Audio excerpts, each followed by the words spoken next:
Yeah. And I remember sort of gagging, thinking it was so glamorous and so was amazing. Really glamorous. And there was like a string section, and one of the people playing the strings was Chinese, and I just thought that was amazing.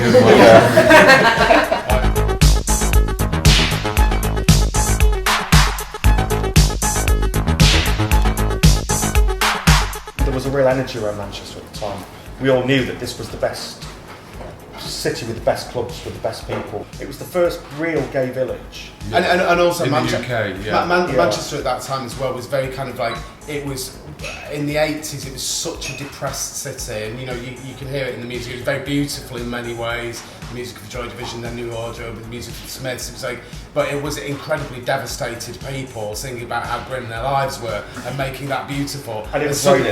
And it was raining. It was always raining. Yeah. And you suddenly threw ecstasy at that. Yeah. And you threw Yeah. gays with no clothes Yeah. at it. And it was just the shift immediately from being this beautifully, wonderfully depressed place to being this kind of party that, like, I mean, it was almost like, oh my god, we've suddenly discovered our inner Rio de Janeiro. Yeah, What the fuck is going on was here? like that, It was yeah. like, it was absolutely It was amazing. absurd. Everyone was so overexcited. When did you both understand what a DJ did? So I think when I moved to London, I was 16, and then I really thought, wow, this is glamorous. You know, this is like I go to heaven. By 1985, it still had its kind of light. It had a sort of laser light show, an amazing light show, and it still had all the original lights. And some of them used to like come down from the ceiling and sort of descend onto the dance floor, kind of like UFOs. And by then, the music had changed quite a lot. So it was 85, but I would get really excited because I might see like Boy George on the dance floor or something like that, and so that felt really like glamorous. There is, with vinyl, you can't, like with CDs, you can see numbers and so you can work things out, and it's got like displays and stuff like that, but with vinyl, it's just there, so you have to count the beats. I remember you used to count how many beats there were on an introduction to a record before the vocal started.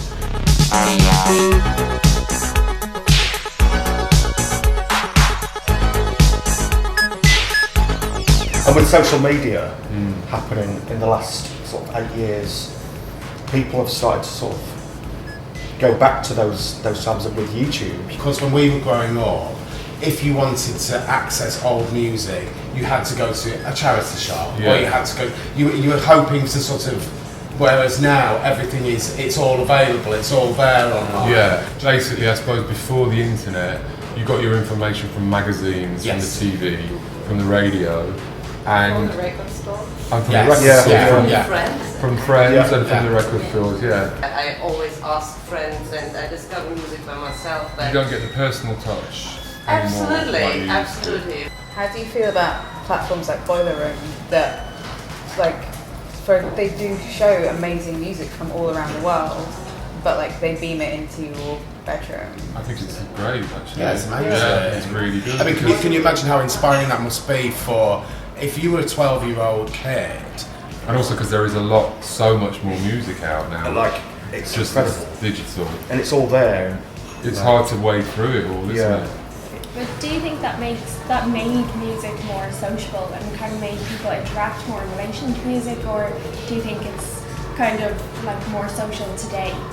In a way, I think it's probably less social, as in physically social, because I think social media happens, you know, with people that are in their bedrooms or in their living rooms or sat on their sofa with their laptop. Whereas before, it was more social because you would talk to people in the record store and they would tell you about records, or you would go and listen to a DJ and the people that loved that music would be there. So there was more.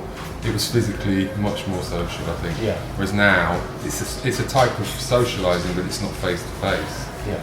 But would festivals kind of be a new future for disco music and revival? Oh, well, it's about down low. Well, there's so many festivals. I was looking at that magazine. What was that magazine?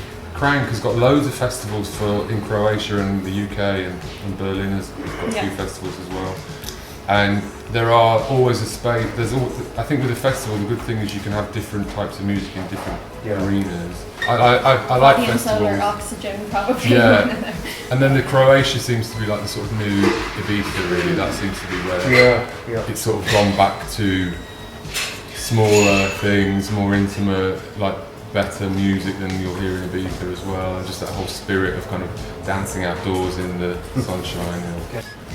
Anyhow. The LA upstairs. Thanks for coming, everybody. Yeah. Yeah, thanks for coming down. Thank you.